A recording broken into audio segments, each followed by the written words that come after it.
Comment est-ce la République démocratique du Congo se prépare-t-elle à aspirer plus de financement en tant que pays solution dans des questions du changement climatique? Après sa participation à la COP26 à Glasgow, Hassan Hassani Ongala, coordonnateur national RED RDC, a éclairé la lanterne quantassée. Comme vous le savez bien, le besoin de la RDC dans le domaine environnemental et au-delà de ce qu'on a pu mobiliser. Et aujourd'hui, nous avons notre CDN qui est quasiment, on est en train de mettre la dernière main pratiquement, est estimé à 40 milliards. Comme vous constatez que les besoins sont vraiment énormes. Et quelle stratégie mettre en place pour pouvoir mobiliser davantage? Et nous sommes allés à Glasgow de manière à présenter l'RDC comme étant le pays solution dans les questions de changement climatique. Mais on a réussi aussi à mobiliser beaucoup de partenaires, aussi bien publics que privés. Hassan Ongala, coordonnateur national RED, a par la même occasion mentionné sur le premier décaissement de la deuxième lettre d'intention signée toujours à Glasgow entre le président Félix Tshisekedi et le premier ministre britannique. Le premier décaissement, si ça pourra tomber quand? Bon, on n'est pas encore dans le premier décaissement, puisque même si la lettre d'intention a été endossée par les deux chefs d'État et de gouvernement, c'est qu'on on ne peut pas décaisser s'il n'y a pas une programmation en amont. Donc, présentement, nous sommes en train de réfléchir avec nos partenaires de CAFI pour pouvoir développer la programmation. Et c'est à l'issue de cette programmation qu'on pourra planifier le premier décaissement. Bon, nous espérons que début 2022, on pourra boucler avec la programmation. Et les premiers décaissements, ça ce sont mes estimations personnelles. On n'a pas encore vraiment un calendrier clairement établi. Peut-être vers le mai-juin 2022. Signalons que la République démocratique du Congo, au travers ses experts, ont réussi à mobiliser beaucoup des partenaires du secteur privé lors de cette COP, intéressés à accompagner le pays dans le domaine du marché crédit carbone. Wait and see. Les documents de la politique foncière nationale validés le 17 novembre dernier ne rencontrent pas les desiderata de la communauté pygmée de la République démocratique du Congo. Invité de l'émission Iso autochtone sur Environews Télévision, Jean-Pierre Bikopo, porte-parole de ces peuples autochtones, réclame l'évaluation du fonctionnement du processus qui a amené à cette validation de la proposition jusqu'à son adoption pour un meilleur accompagnement de cette politique foncière nationale par les peuples pygmées. Aussi longtemps que nous nous accrochons à la politique du bureau, là, ce serait un travail nul. Parce qu'en République démocratique du Congo, les structures qui sont en conflit sont nombreuses. Premièrement, le conflit foncier. Deuxièmement, les conflits coutumiers. Sur les plans coutumiers, il existe 1200 conflits et le conflit foncier est à plus de 3400. À cette occasion, Jean-Pierre a proposé quelques pistes de solutions à l'intention particulière du ministre des Affaires foncières, Aimé Sakombi Moulendo, notamment la formation des formateurs et l'organisation des sessions de formation sur les différents contours autour de ces documents pour la vulgarisation de cette politique foncière nationale à tous les niveaux. Je demande au nouveau ministre, quand il veut traiter l'affaire de Pygmée, qu'il les fasse avec eux-mêmes.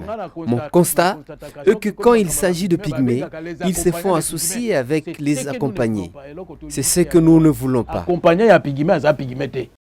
Rappelons que les documents des politiques foncières nationales validés se trouvent actuellement au niveau d'une commission restreinte pour une étude approfondie avant sa soumission au Conseil des ministres, puis la promulgation de l'Assemblée nationale. Le Congo-Brazzaville a à son tour mis en place un pass sanitaire afin d'accélérer la vaccination selon le confrère de la France 24. Pour certaines personnes d'entre la population, il était temps pour récupérer leur pass sanitaire après s'être vaccinés dans des centres ambulatoires. J'avais également hésité parce que je n'avais pas trop d'informations. Après, par la suite, je me suis rendu compte que C'était pas dangereux, je suis venue me faire vacciner. Pour accéder aux administrations publiques et aux banques, désormais il faudrait obligatoirement présenter les passes sanitaires en République du Congo. Mesure difficile à accepter pour certains Congolais. Les mesures qui ont été prises, notamment sur la prise en otage des fonctionnaires au niveau des salaires, la vaccination devenant ainsi la condition sine qua non pour avoir accès à son salaire. Et sachant ce que représente un salaire pour une famille congolaise, je me suis dit que je n'avais pas d'autre choix à faire, ce n'est que de me faire vacciner. Dans les transports en commun, le pass sanitaire est également obligatoire et le nombre de passagers est limité, une personne par banc dans chaque bus et minibus. Sur le terrain, les contrôles sont rares. Les mesures ne marchent pas. Une personne par banc, c'est impossible. Il faut que le gouvernement nous permette à nouveau de prendre au moins 2 personnes par banc dans les bus. Face à la venue d'une prochaine autre vague de la Covid-19, le gouvernement a mis en place plusieurs mesures pour lutter contre le virus, dont le pass sanitaire, mais aussi le renforcement du contrôle de mesures barrières. Aujourd'hui, les autorités sont satisfaites du résultat.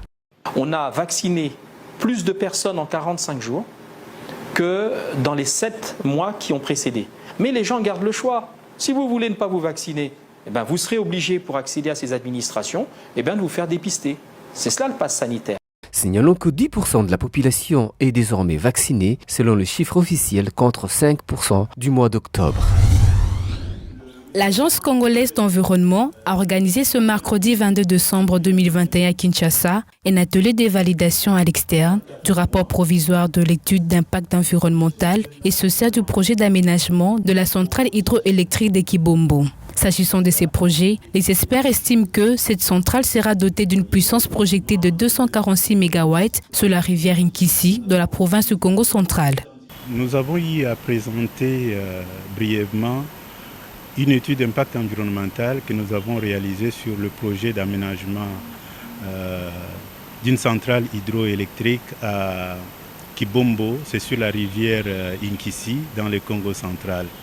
En fait, une étude d'impact environnemental, c'est une étude qui précède la mise en place du projet pour essayer de faire un état des lieux environnemental de la zone et savoir par rapport à l'ouvrage qui va être construit, quels seront les impacts sur l'environnement. Et lorsqu'on parle des impacts sur l'environnement, on voit les impacts sur l'eau, sur l'air, sur le sol, sur les habitats, sur l'homme et consorts. C'est ce qui constitue l'environnement en soi.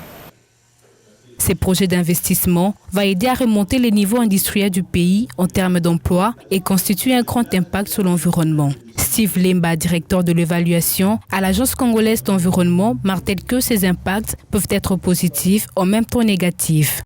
En termes d'impact, je vais le classifier à 2 niveaux. C'est qu'il y a un niveau positif et aussi un niveau négatif. Il est bon de pouvoir considérer que quand bien même qu'il y aurait des impacts négatifs, mais il est aussi prévu ce qu'on appelle une série de mesures de sauvegarde qui s'érangent de l'évitement jusqu'aux solutions de contournement que sont soit la compensation. Et pour ce cas précis, il est prévu justement de pouvoir enclencher ce qu'on appelle une procédure de réinstallation parce qu'il y aura des zones affectées qui vont justement aussi causer un peu de désaffectation au niveau de la population riveraine et qu'il faille recenser tout cela et de pouvoir le supporter ou rehausser aussi leur niveau de vie avec soit une délocalisation ou soit une indemnisation qui porte là sur la dimension économique. Dans un grand pays comme la République démocratique du Congo, seulement 15,2% de la population qui bénéficie de l'électricité. Ce projet qui attend l'implication de la population sensibilisée sera bénéfique pour résoudre la difficulté sur la fourniture électrique, non seulement pour le Congo central, mais aussi pour toute la République. Les opérations militaires conjointes des forces armées de la République démocratique du Congo et les forces ougandaises dans la forêt de Virunga sont effectives depuis le 30 novembre dernier. Connu pour être le foyer des gorilles des montagnes, le parc de Virunga est devenu la cachette des groupes armés qui sévissent depuis plus de 25 ans dans cette partie de la RDC. La coalition militaire RDC-Ouganda déterminée pour une paix durable. La guerre que l'ennemi a longtemps cherchée, nous sommes là, présents, et nous sommes en train de faire le tout possible pour que l'ennemi sente que quand il y a l'unité entre Ouganda et République démocratique du Congo, il n'y a pas match, c'est la paix qui est obligatoire. Les forces démocratiques et alliées ADF ainsi que plusieurs autres groupes armés ont fait du parc de Virunga leur base arrière. Ils sont à la base du massacre de plusieurs civils et de la destruction de la biodiversité dans cette aire protégée. L'accompagnement de la population civile s'avère donc indispensable dans cette guerre asymétrique. Notre mission, c'est vous donner la paix et c'est notre devoir. Et votre droit, c'est de nous accompagner parce que sans vous, nous ne pouvons rien faire. Avec ses forêts denses, savanes, volcans et montagnes culminant à plus de 5000 mètres, le parc de Virunga abrite une des plus grandes biodiversités du continent. Plus de 200 types de mammifères y sont répertoriés: éléphants des savanes et des forêts, hippopotames, okapis, lions, buffles. Les activistes environnementaux de la République démocratique du Congo saluent cette intervention militaire pour la restauration de la paix, mais restent inquiets pour la protection des espèces menacées dans ces parcs inscrits au patrimoine mondial de l'UNESCO depuis 1979.